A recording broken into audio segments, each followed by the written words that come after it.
good afternoon, or whenever you are viewing this video. We're going to try it and see what you guys think, so let me know.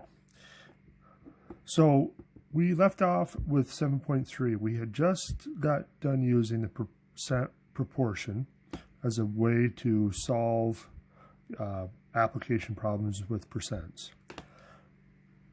There's another way, and it involves the percent equation, as you can see by the title. Now, the nice thing that overlaps with the previous section is that the letters are still found the same way. So you still identify the percent first because that's the easiest one, and that's R, remember.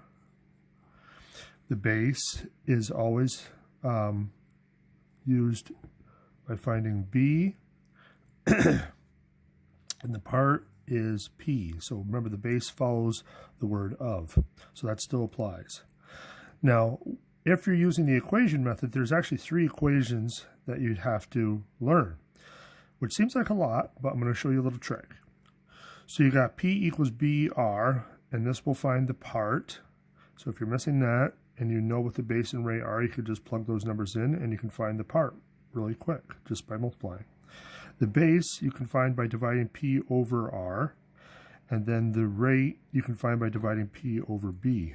Now, as far as trying to memorize these 3 equations, I know it seems like a lot, but if you draw a triangle,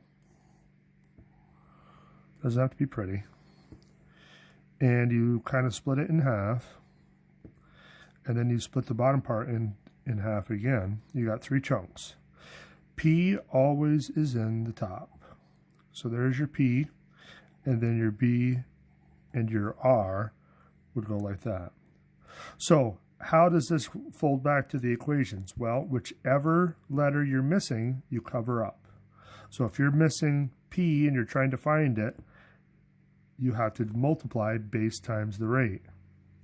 If you're looking for the base and to cover it up, you got P over R, so that gives you your second equation.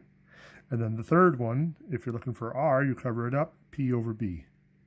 So it's a nice alternative to using the percent proportion.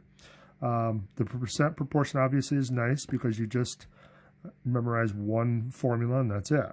But sometimes this is a little bit easier because it's just one step, essentially. Now, again, there's a little catch, but I'm going to show you what that looks like.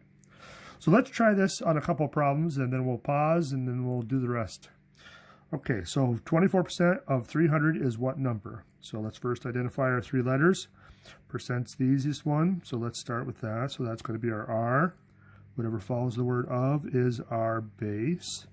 And so what number must be our P? So we don't know what that is. So if we use the first version, again, P equals B times R, so we just got to multiply those together. So we got 300 times 24%.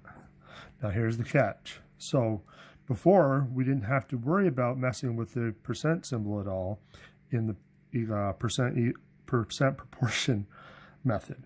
Now, though, we do have to take care of it. So we have to change that to a decimal. And so if we move the decimal point to the left 2 places, that gives us 0.24.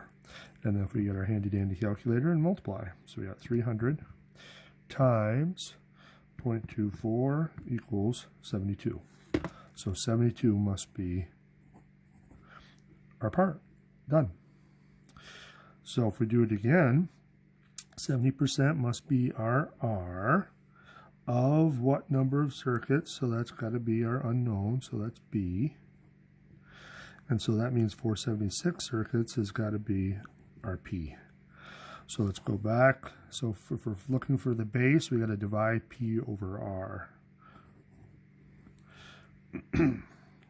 So 476 divided by 70%.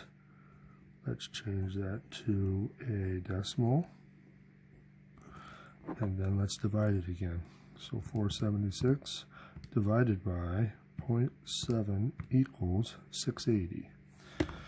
So this should be equal to 680 circuits.